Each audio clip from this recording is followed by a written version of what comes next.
सीमा को तारीफ शब्द पता ही नहीं था। घर के सारे काम वह एकदम सही सही करती थी। खाना बहुत स्वादिष्ट बनाती थी, लेकिन फिर भी आज का खाना अच्छा था बहू, ऐसा उसकी सास कभी भी बोलती नहीं थी। और पति भी कभी उसकी प्रशंसा नहीं करता था। उसका बनाया हुआ खाना चुपचाप खाकर दोनों उठकर पति और सास चले जाते थे। उसने खाना खाया या नहीं, इसका उन दोनों को कोई फर्क नहीं पड़ता था। सास को वह पसंद नहीं थी। उसके हाथों से जरा सी भूल हो गई तो सास तुरंत गुस्सा करती थी। उससे भी बुरी बात यह थी कि उसके और उसके पति के बीच बातचीत ज़्यादा नहीं होती थी और उन्होंने ये चुप्पी बनाए रखी थी। वह उस पर ध्यान नहीं देता था। परदेश में पढ़ाई करने गया हुआ छोटा देवर मात्र समय समय पर सीमा को फ़ोन करता था, पूछता था, भाभी कैसी हो? उसका फ़ोन आने पर सीमा बहुत खुश होती थी। अपना मन हल्का करने का उचित स्थान था सीमा का। कुछ ही दिनों में देवर की पढ़ाई खत्म हो गई और वह घर आया। थोड़े समय के भीतर उसे एक अच्छी नौकरी भी मिल गई। सीमा को बहुत आनंद हुआ। नौकरी लग जाने के बाद उसकी सास अपने छोटे बेटे की शादी के लिए बातचीत करने लगी, पर देवर को एक भी लड़की पसंद नहीं आती थी। इसने ही बोला होगा उसे मना करने को, सोचकर सीमा की सास सीमा को ही दोष देती थी। सीमा को चिंतित देखकर देवर ने अपनी माँ से कहा, मैं एक लड़की से बहुत प्यार करता हूँ, मैं उसी से शादी करूँगा। उसने जिद की। देवर जी, यह बात पहले बतानी चाहिए थी ना। सीमा ने ये बात अपने पति के कान पर डाली। इस बात पर उसने थोड़ी किटपिट की, लेकिन लड़की देखकर वह भी तैयार हो गया। सवाल बचा सास का, अपने छोटे बेटे का मन कैसे दुखाएगी वह। बाद में उनकी भी हाँ हो गई। सीमा को बहुत खुशी हुई। उसे लगा एक अच्छी सहेली आ जाएगी अब साथ देने वाली, दिल के राज बताने के लिए। पर कैसी होगी छोटी देवरानी? रस बस जाएगी हमारे साथ और इस घर में, या वह एक अलग दुनिया बसाने पर जोर देगी? देवर जी को इस विचार से थोड़ा टेंशन में आ गई थी सीमा। कुछ दिनों बाद सीमा की छोटी देवरानी चौखट लांग कर घर में आई। देवरानी ने घर में आते ही सारे घर की जिम्मेदारी अपने हाथों में ले ली। अब सास ने अपनी छोटी बहू की ज़्यादा ही तारीफ करना शुरू कर दिया। उसे माँ जैसा प्यार करने लगी। यह देखकर सीमा की आंखों में आंसू आ जाते।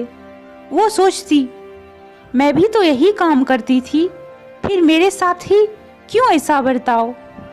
अब थोड़े दिनों बाद छोटी देवरानी पूरे घर पर राज करेगी और फिर मेरी जगह वहाँ पर कोने में होगी। अपने ही विचारों में खो गई सीमा। सीमा के भाव समझने पर छोटी देवरानी सीमा के हाथ अपने हाथों में लेकर बोली, दीदी मुझे सब पता है, मुझे अपनी छोटी बहन समझिए। देखना बहुत जल्दी सब ठीक हो जाएगा। छोटी देवरानी ने पूरे घर की जिम्मेदारी तो ले ली, लेकिन कामों में कुछ न कुछ बार बार भूल करती थी। फिर देवरानी सीमा के पास जाती और मदद मांगती थी। ऐसा रोज ही होने लगा। यह देखकर सास लेकिन गुस्सा हो गई। मेरे रहते हुए वह छोटी बहू बड़ी बहू को क्यों पूछती रहती है? फिर सास भी रसोई घर में आकर चार काम शुरू करने लगी। धीरे धीरे वह छोटी बहू के साथ साथ अनजाने में बड़ी बहू से भी प्यार से बर्ताव करने लगी। प्यार से बोलने लगी, नए पदार्थ दोनों को सिखाने लगी, भूल समझकर समझाने लगी। अब सास और दोनों बहुओं में अच्छी दोस्ती होने लगी। इस वजह से बड़ी बहू का स्वभाव भी अच्छा होने लगा। उसके स्वभाव में खुलापन आ गया। सास भी दोनों के साथ कभी शॉपिंग तो कभी फिल्म देखने जाने लगी।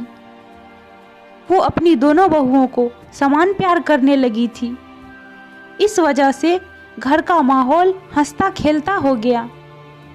इसके अलावा अपने भाई और उसकी पत्नी की बॉन्डिंग देखकर सीमा का पति भी उसके साथ अच्छा व्यवहार करने लगा। यह देखकर छोटी बहू बहुत खुश हुई। दीदी, घर पर पहले आपका ही हक था। ऐसा बोलकर छोटी बहू ने पूरे घर की जिम्मेदारी अपनी जेठानी को दे दी। साल भर में सीमा के देवर को अच्छे वेतन और बड़ी पोस्ट पर स्थानांतरित किया गया। अब छोटी देवरानी भी अपने पति के साथ परदेश जाएगी और मैं फिर अकेले रह जाऊंगी। इतना ही नहीं, इतने सालों बाद सास का व्यवहार जो इतने सालों बाद बदल गया था वो फिर से वही हो गया तो? इस विचार से सीमा डर गई। देवरानी को सीमा की इतनी आदत नहीं थी। उसे दुख हुआ कि यदि यहाँ रहना पड़ा तो उसे अपने पति से दूर रहना पड़ेगा। सीमा के देवर की जाने की गड़बड़ और देवरानी के टेंशन होने के कारण सीमा सोच में पड़ी। अंत में उसने देवरानी को पूछा तो देवरानी ने जवाब दिया, दीदी, मैं सारा दिन नए स्थान पर अकेली रहूंगी, उससे अच्छा यही हूँ। आपके देवर को बोला है, मैंने शनिवार और रविवार की छुट्टियों में आप यहाँ आ जाया करें। मैं भी उनके साथ जाया करूँगी बीच बीच में थोड़ा बदलाव के लिए।